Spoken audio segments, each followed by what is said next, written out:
بنی اسرائیل میں ایک شخص رہا کرتا تھا۔ وہ خود کو خدا ہونے کا دعویٰ کرتا تھا۔ دولت کے نشے میں اس قدر بدمست تھا کہ یہ پسند کرنے لگا تھا کہ لوگ اسے خدا مانیں۔ اپنے ماتحت ایک جادوگر کو رکھتا تھا جو اس بادشاہ کا بہت وفادار تھا۔ ایک روز جادوگر کو خیال آیا کہ وہ بہت بوڑھا ہو چکا ہے اور عنقریب مر جائے گا۔ اس خیال کے آتے ہی وہ بادشاہ کے پاس گیا اور بادشاہ سے کہنے لگا، میں بہت بوڑھا ہو گیا ہوں، عنقریب مر سکتا ہوں۔ میں مر گیا تو میرا جادو میرے ساتھ ختم ہو جائے گا۔ تو مجھے اپنی ریاست میں سے کوئی ایسا شخص دے جسے میں اپنا جادو سکھا دوں۔ بادشاہ نے اپنے غلاموں میں سے ایک لڑکے کو پسند کیا۔ وہ لڑکا بہت ذہین تھا۔ اب بادشاہ نے اس کے سارے خرچے اپنے ذمے لیے اور اس کو روزانہ جادوگر کے پاس جانے کو کہا تاکہ وہ جادو سیکھ سکے۔ اسی اثنا میں وہ لڑکا روز جادوگر کے پاس جاتا۔ ایک روز جادوگر کے پاس سے گزرتا ہوا واپس گھر جا رہا تھا تو راستے میں ایک درویش کو دیکھا جو اس وقت کے نبی کے لائے ہوئے علم کی شریعت کا عالم تھا۔ لڑکے نے اس شخص کو غور سے دیکھا اور اس کی باتوں کو سننے لگا۔ اس کے پاس بیٹھ گیا۔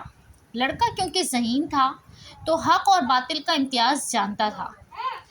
اب لڑکا روزانہ جادوگر کے پاس جاتا مگر اس سے پہلے سارا وقت اس درویش کے پاس گزار دیتا، یہاں تک کہ علم اور معرفت میں یکتا اور یگانہ ہو گیا۔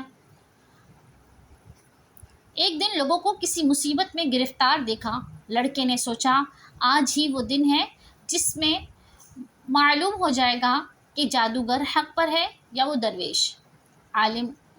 اس نے لوگوں کو اس مصیبت سے نجات دلانے کے لیے کہا کہ میں اس درویش کے رب سے دعا کرتا ہوں کہ اگر وہ حق ہے، وہ رب ہے، تو ان لوگوں کے اس مصیبت کو دور کر دے۔ لڑکے کے اتنا کہتے ہی وہ مصیبت دور ہو گئی۔ اس لڑکے کے چرچے ہو گئے۔ بادشاہ کو پتہ چلا۔ بادشاہ بہت خوش ہوا، کہنے لگا تو جادو سیکھ کر اتنا پہنچا ہوا ہو گیا کہ لوگوں کی مصیبت بھی دور ہو گئی۔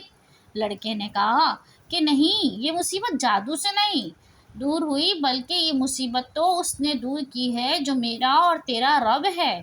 اتنا سنتے ہی بادشاہ غصے میں آ گیا اور کہنے لگا میں ہی تیرا رب ہوں۔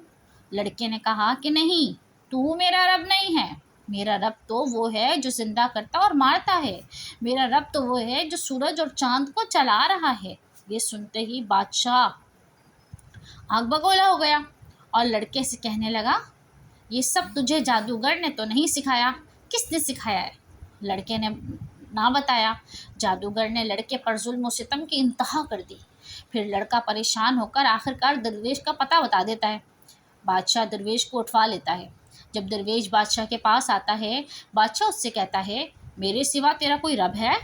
درویش کہتا ہے ہاں بالکل، میرا رب واحد لا شریک اللہ ہے اور وہی ہمیشہ سے ہمیشہ تک رب ہے۔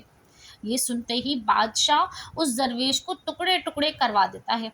درویش کا یہ حال کرنے کے بعد بادشاہ لڑکے کے پاس جاتا ہے اور کہتا ہے جس نے تجھے خدا کی بندگی سکھائی تھی اس کے تو میں نے ٹکڑے ٹکڑے کر دیے۔ اب اگر تو مجھے خدا مان لے تو میں تجھے دولت اور مال سامان سب دے کر عزت کے ساتھ جانے دوں گا۔ لڑکا یہ سن کر کہتا ہے کہ ہرگز نہیں، میری جان میرے اللہ کی وحدانیت پر قربان۔ بادشاہ کو غصہ آتا ہے۔ بادشاہ اپنے وزیروں کو حکم دیتا ہے کہ اس لڑکے کو پہاڑ سے گرا دو۔ وزیر اس کو پہاڑ پر لے کر جاتے ہیں اور ایک تیز آندھی آتی ہے اور جو بادشاہ کے وزیر تھے وہ ان کے سارے پہاڑ سے نیچے گر جاتے ہیں اور لڑکا بچ جاتا ہے۔ لڑکا واپس بادشاہ کے پاس آتا ہے۔ بادشاہ اس لڑکے سے دریافت کرتا ہے وہ وزیر کہاں گئے جو تجھے ہلاک کرنے کے لیے تجھ بھیجے تھے؟ لڑکا کہتا ہے وہ خود ہلاک ہو گئے۔ بادشاہ دوسرے اور وزیروں کو کہتا ہے کہ اس کو سمندر میں لے جا اور جا کر ڈبو دے۔ بادشاہ کے وزیر بادشاہ کے حکم پر لڑکے کو سمندر کے درمیان میں لے جاتے ہیں اور جو ہی وہ لڑکے کو پھینکنے کی کوشش کرتے ہیں سمندری طوفان آ جاتا ہے اور لڑکا بچ جاتا ہے اور باقی سب پانی میں غرق ہو جاتے ہیں۔ لڑکا پھر بادشاہ کے پاس آ جاتا ہے۔ بادشاہ لڑکے کو پھر پوچھتا ہے وہ لوگ کہاں گئے جو تجھے غرق کرنے کے لیے گئے تھے؟ لڑکا کہتا ہے وہ خود غرق ہو گئے۔ اتنا سننا تھا کہ بادشاہ غصے میں آ گیا۔ لڑکے نے کہا غصہ نہ ہو، اگر تو چاہتا ہے کہ تو مجھے مارنے میں کامیاب ہو جاؤ تو جیسے جیسے میں کہتا جاؤں ویسا کرتا جاؤ، لوگوں کے مجمع میں مجھے لے جاؤ۔